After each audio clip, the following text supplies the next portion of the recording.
হযরত ওমর ফারুক রাদিয়াল্লাহু তাআলা আনহুর কাছে বললেন, আমার এই সন্তান তো আমার হক ঠিকমতো আদায় করে না।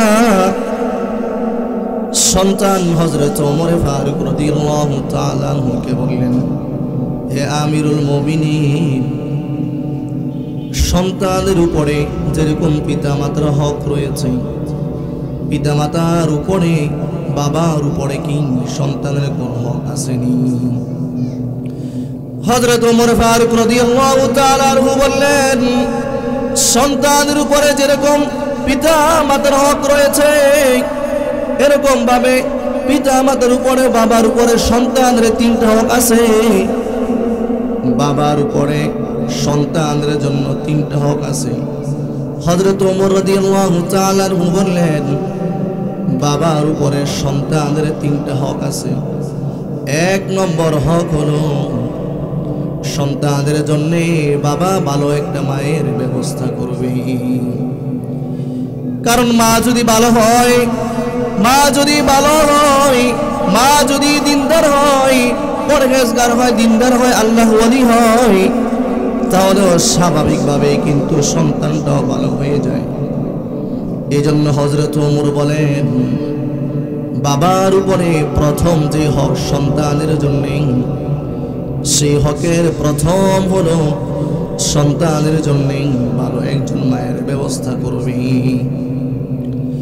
জনাব রাসূলুল্লাহ সাল্লাল্লাহু আলাইহি ওয়াসাল্লাম বলেন, তুনকাহুল মারআতু লিআরবাঈন, সাধারণত চারটা কারণে মহিলাদেরকে বিবাহ করা হয়। লিমালিহা, তারা সম্পদ অর্থ সম্পদ দেখা, ওলি জামালিহা সৌন্দর্য দেখা, ওলি হাসাবিহা এবং তার বংশ আভিজাত্য দেখি, ওলি দীনিহা এবং তার দিনদারি ধর্ম দেখা বিবাহ করা হয়। আল্লাহ রাসূল বলেন, ফাজফার বিজাতিদ দ্বীন, যদি সম্পূর্ণ চারটায় পাওয়া যায় তাহলে তো অনেক ভালো। আর যদি প্রথম তিনটা না পাওয়া যায়, 4 নম্বর যে বিষয়টা, মেয়েটা যদি দিনদার হয়, পরহেজগার হয়, আল্লাহর ওলি হয়, তাহলে সেই ক্ষেত্রে দিনদারিকে তোমরা প্রাধান্য দিবে। দিনদারিকে প্রাধান্য দিয়ে ওই মেয়েকেই বিবাহ করতে বলা হয়েছে। কারণ হলো মেয়েটা যদি ভালো হয়ে যায়, মা যদি ভালো হয়ে যায়, তাহলে সাধারণত সন্তান ভালো হবে, এটাই স্বাভাবিক। হযরত ওমর ফারুক রাদিয়াল্লাহু তাআলা আনহু,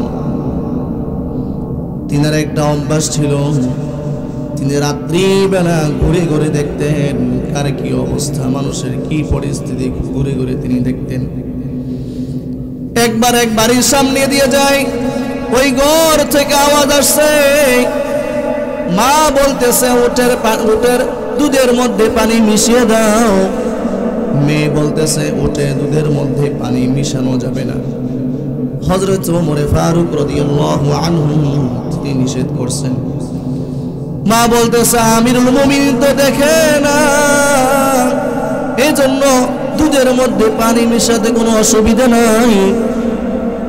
কিন্তু মেয়েটা বলছে, মেয়েটা বলল যে হযরতে আমিরুল মুমিনিন তো দেখে না, কিন্তু হযরতে আমিরুল মুমিনিন যিনি আল্লাহ, আপনার আমার যিনি আল্লাহ, সে আল্লাহ তাআলা তো আমাকে দেখতেছেন, আপনাকে দেখতেছেন, এজন্য আমি দুধের মধ্যে পানি মিশাতে পারবো না।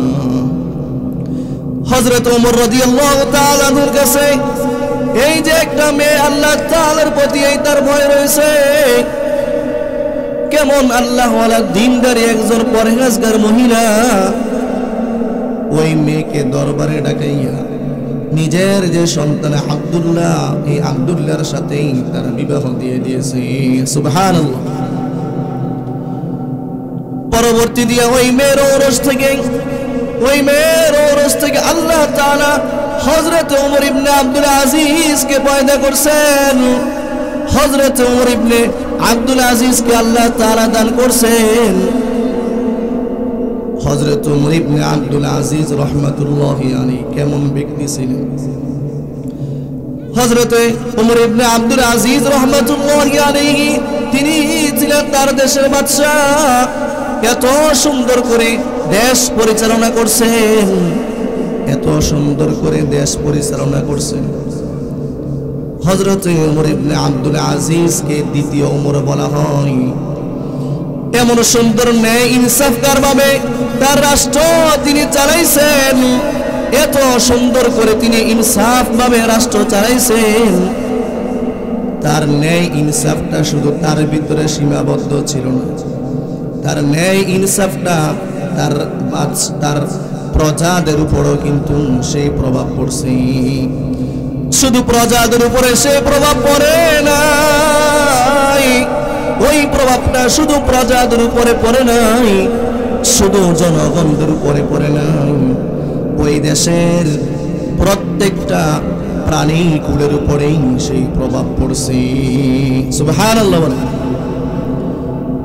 ভাইরা আমার, হযরত ওমর ইবনে আব্দুল আজিজ রাহমাতুল্লাহি আলাইহির জামানায় তিনি যখন এত ন্যায় পরায়ণতার সাথে বাদশাহগিরি তিনি চালাইছেন, হযরতে ওমর ইবনে আব্দুল আজিজ রাহমাতুল্লাহি আলাইহি তিনি বাদশা থাকা অবস্থায় কোন একটা প্রাণী আর একটা প্রাণীর উপরে কোনো সময় জুলুম করতে পারতো না, আক্রমণ করতে পারতো না। হযরতে ওমর ইবনে আব্দুল আজিজ রাহমাতুল্লাহি আলাইহির জামানায় একটা বাঘ আর একটা হরিণ এক জায়গা থেকে একটা কূপ থেকে পানি খাইতো, কিন্তু কেউ কাউকে কোনো কিছু বলার সাহস পাইতো না। সুবহানাল্লাহ। কেউ কাউকে কোনো কিছু বলার সাহস পাইতো না। কারণ হলো হযরত ওমর ইবনে আব্দুল আজিজের ভিতরে যেই পরিমাণ ন্যায় পরায়ণতা ছিল, ওই পরিমাণ ন্যায় পরায়ণতার আসল প্রভাব তার প্রজাদের উপরে পড়ছে, তার জনগণদের উপরে পড়ছে, এবং ওই দেশের প্রত্যেকটা প্রাণীর উপরেই সেই প্রভাব পড়ছে। সুবহানাল্লাহ বলেন। একসাথে পানি খাইতো, কেউ কাউকে কোনো কিছু বলার সাহস পাইতো না। হঠাৎ করে একদিন একটা বুড়িমা দেখতেছে একটা বাঘ একটা হরিণকে দৌড়াইতেছে, একটা বাঘ একটা হরিণকে দৌড়ে নিয়ে যাইতেছে। ওই বুড়িমা বললেন, আজকে হয়তো ওমর ইবনে আব্দুল আজিজ দুনিয়াতে নাই। কারণ যদি ওমর ইবনে আব্দুল আজিজ দুনিয়াতে থাকতো তাহলে তো কখনো একটা বাঘ আর একটা হরিণের উপর আক্রমণ করতে পারে না। সুবহানাল্লাহ বলেন। ঠিক ওই খবর নিয়ে জানা গেল ওমর ইবনে আব্দুল আজিজ তো দুনিয়া থেকে বিদায় হয়ে গেছে, ওমর ইবনে আব্দুল আজিজ তো দুনিয়ায় নাই। এজন্য এই বাঘটা সাহস পাইছে একটা হরিণকে আক্রমণ করতে। মূল বিষয় হচ্ছে ওই যে মহিলাটা ছিল, যে মহিলা আল্লাহওয়ালি বুজুর্গ মহিলা ছিল, ওই মহিলার ঔরস থেকে জন্মাইছে ওমর ইবনে আব্দুল আজিজ। কারণ মা যেমন হবে সাধারণত সন্তান এমন হবে। মা যদি ভালো হয়, দিনদার পরহেজগার হয়, তাহলে সন্তানটা সাধারণত এমন ভালো হয়ে যাবে। এই জন্য আল্লাহ রাসূল বলেন, সম্পদকে মালকে সম্পদ অর্থকরীকে প্রাধান্য না দিয়া যদি দিনদার হয় তাহলে ওই মেয়েকেই বিবাহ করবে। ভাইয়ের আমার, মুজাদ্দিদ আল-বাসানি রাহমাতুল্লাহি আলাইহি কত বড় আল্লাহওয়ালা বুজুর্গ হইছেন, শুধু মায়ের কারণে হইছেন। মায়ের ত্যাগ তিতিকার কারণে কিন্তু অনেক বড় আল্লাহওয়ালা হয়ে গেছেন। হযরতে মুজাদ্দিদ আল-বাসানি রাহমাতুল্লাহি আলাইহি মার কাছে একদিন আসলেন, আসার পর বললেন, ওরে মা, আমার কাছে তো আজকে অনেক খুশি লাগতেছে, অনেক ভালো লাগতেছে। তিনি এমন মিটমিটে হাসতেছেন। মা জিজ্ঞেস করতেছে, কি ব্যাপার, এমন তোমাকে তো হাসতে দেখি না। মুজাদ্দিদ আল-বাসানি রাহমাতুল্লাহি আলাইহি বলেন, হাসার কারণ হইল আজকে আমার হাতে হাজার হাজার শত শত মুসলিম ইসলাম ধর্ম গ্রহণ করছে। সুবহানাল্লাহ বলেন। আজকে আমার হাতে শত শত হাজার হাজার অমুসলিম ইসলাম ধর্ম গ্রহণ করছে। হাজার হাজার লোকগুলা পথ হারা লোকগুলা পথ পাইছে। আল্লাহ তাআলার রাহে চলা নাই, আল্লাহ তাআলার রাহে চলা শুরু করছে। রসুলের আনুগত্যে চলে নাই, রসুলের আনুগত্যে চলা শুরু করছে। এজন্য আমার কাছে অনেক হাসি পাচ্ছে, আমার কাছে অনেক আনন্দ লাগতেছে। মা ডাক দিয়া বলে, ওরে তোমার কারণে তো এই কৃতিত্ব নয়, এই যে কৃতিত্ব, হাজার হাজার মানুষ তোমার কাছে মুসলমান হয়েছে, এই কৃতিত্ব তোমার নয়, এই কৃতিত্ব হলো আমি মায়ের। সুবহানাল্লাহ বলে। কারণ যখন তুমি আমার পেটে আসছো তখন থেকে আমি নফল নামাজগুলো বাড়াইয়া দিছি। সুবহানাল্লাহ বলেন। যখন থেকে তুমি আমার পেটের মধ্যে আসছো তখন থেকে আমি 5 ওয়াক্ত নামাজের পাশাপাশি নফল ইবাদতগুলো বাড়াইয়া দিছি এবং কোরআন তেলাওয়াতগুলো আরো বেশি বেশি করে চালু করছি। এরপরে তুমি যখন জন্মগ্রহণ করছো এভাবেই তুমি বড় হয়ে যাও নাই। আল্লাহ তাআলা তো তোমাকে এমন ভাবে কবুল করে নাই, এমনি তো কবুল করে নাই রে, তোমাকে আল্লাহ তাআলা কবুল করছে হয়তো আমার কারণে। তোমাকে যখন দুধ পান করাইতাম, দুধ পান করানোর সময় যখন হইতো ওযু কইরা 2 রাকাত নামাজ পড়তাম, ওযু কইরা 2 রাকাত নামাজ পড়ে এরপরে তোমাকে দুধ পান করাইতাম। এগুলোর কারণে হয়তো আল্লাহ তাআলা আজকে তোমাকে এত বড় বানাইছে। সুবহানাল্লাহ বলেন। এজন্য মা যদি ভালো হয় সন্তান ভালো হবে, এটাই স্বাভাবিক। এজন্য আল্লাহর রাসূল বলেন বিবাহ করবেন মাল সম্পদ অর্থ করে দেখে এর উপরে প্রাধান্য দিবে দিনদারিকে। মেয়েটা যদি দিনদারি পরহেজগার হয়, যদি মাল সম্পদ নাও থাকে, যদি বংশ আভিজাত্য এত উপরে নাও থাকে, যদি তার সুন্দর চেহারা ওই রকম নাও থাকে, কিন্তু মেয়েটা হলো আল্লাহওয়ালি বুজুর্গ, মেয়েটা হলো দিনদার, তাহলে আর দেরি করবে না, ওই মেয়েকেই বিবাহ করবে। মায়ের আমার মা যদি ভালো হয় তাহলে সেই ক্ষেত্রে সন্তান ভালো হয়ে যায়। হযরত আব্দুল কাদের জিলানী রাহমাতুল্লাহি আলাইহি তিনাকে তার মা বাগদাদে পাঠাইছে লেখাপড়া করবার জন্য। তিনাকে কিছু দিরহাম কিছু টাকা পয়সা সাথে দিয়েছে, আর মা বলছে বাচ্চা কখনো তুমি মিথ্যা কথা বলবে না। কারণ মা যদি মিথ্যা কথা না বলে, মা যদি সত্যবাদী হয়, সত্য কথা বলে, তাহলে সন্তান সত্য কথা বলবে, ঠিক কিনা? এজন্য মার ভালো হতে হবে। মা যদি ভালো হয় সন্তানও সাধারণত ভালো হয়ে যায়। আব্দুল কাদের জিলানী রাহমাতুল্লাহি আলাইহি বলল, বাবা যখনই তুমি কোনো বিপদের মধ্যে পড়বা সাথে সাথে সব সময় তুমি সত্য কথা বলবা, যেখানে থাকবে সত্য বলবে, সত্যের মাধ্যমে মুক্তি হয়ে যাবে, আর মিথ্যা তোমাকে ধ্বংস করবে। আব্দুল কাদের জিলানী রাহমাতুল্লাহি আলাইহি তিনার মার এই কথা তিনি মানছেন।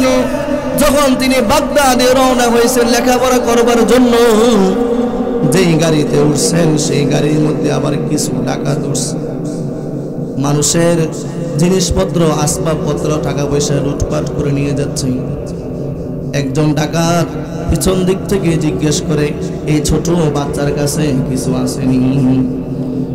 ওই বাচ্চাটা বলল, হ্যাঁ আমার কাছে কিছু দিরহাম আছে, আমার মা আমার কাছে এতটুকু দিরহাম দিয়া পাঠাইছে লেখাপড়া করবার জন্য। আরেকজন ডাকাত বলে, সে হয়তো মিথ্যা কথা বলতেছে, ছোট মানুষ। এরপরে তাকে যখন তার পুরো শরীরটা বটিটা চাষ করছে, চাষ করার পরে কিছু ওই পরিমাণ দিরহাম পাইছে, পাওয়ার পরে বলল, বাবারে তুমি সত্য কথা না বললো তো তুমি পারতা, কারণ তুমি যদি বলতা আমার কাছে কোনো টাকা পয়সা না, তাহলে তোমাকে তো আমরা চার্জ করি না, তোমার কাছ থেকে এই পরিমাণ টাকাও আমরাই নিই না। ওই ছেলেটা বলল, ছোট ছেলেটা আব্দুল কাদের জিলানী রাহমাতুল্লাহি আলাইহি বললেন, আমার মা সদা সর্বদা আমাকে সত্যর পথে থাকার জন্য বলছেন, সদা সর্বদা সত্য কথা বলার জন্য আদেশ করছে। এজন্য আমি মিথ্যা কথা বলতে পারি না, আমার জবান থেকে মিথ্যা কথা আসে না। সুবহানাল্লাহ বলেন। এরপরে সেই ডাকাত দলগুলো টাকা পয়সা তো নিলেই না, বরং তারা বলল, এই যে ছোট বাচ্চাটা যদি সত্য কথা বলতে পারে, এই ছোট বাচ্চা যদি সত্যের পথে চলতে পারে, তাহলে আমরা তার থেকে অনেক বড় মানুষ হওয়ার পরেও আমরা কেন সত্যের পথে চলতে পারবো না? হযরতে আব্দুল কাদের জিলানী রহমাতুল্লাহি আলাইহির এই সততা দেখার মাধ্যমে ওই যে ডাকাত দলগুলো তারা ভালো হয়ে গেছে, আল্লাহ ওয়ালা বুজুর্গ হয়ে গেল। তাহলে সদা সর্বদা সত্য কথা বলার জন্য আব্দুল কাদের জিলানী রহমাতুল্লাহি আলাইহি কে আদেশ করছেন? জোরে বলুন, কে আদেশ করছেন? তার মা। মা ভালো হওয়ার কারণেই কিন্তু সন্তানগুলো ভালো হয়েছে। হযরত বাইজিদ বুস্তামি রহমাতুল্লাহি আলাইহি এভাবেই তিনি আল্লাহ ওয়ালা বুজুর্গ হয়ে যায় নাই। মা দোয়া করছে, মার দোয়ার কারণে কিন্তু বড় হয়েছে।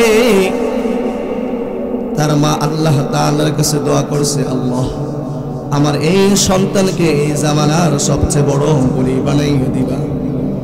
মার দোয়া কবুল হয়েছে নি? বলেন, মার দোয়া কবুল হয়েছে নি?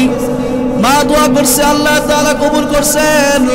তাহলে বুঝে গেল প্রত্যেকটা পদে পদে প্রত্যেকটা ক্ষেত্রে মা যদি ভালো হয় সন্তানগুলো সাধারণত ভালো হয়, ঠিক কিনা? এজন্য আল্লাহ রাসূল বলেন সাধারণত 4টি কারণে বিবাহ করা হয়। একটা হলো অর্থকরী দেখা, আরেকটা হলো ওই সৌন্দর্য দেখা, আরেকটা হলো বংশ আভিজাত্য দেখা, আরেকটা হলো দিনদারি দেখা। কিন্তু 3টা যদি নাও পাওয়া যায়, একটা যদি পাওয়া যায় দিনদারি, তাহলে সেই দিনদারি দেখাই তাকে বিবাহ করবে। সুবহানাল্লাহ।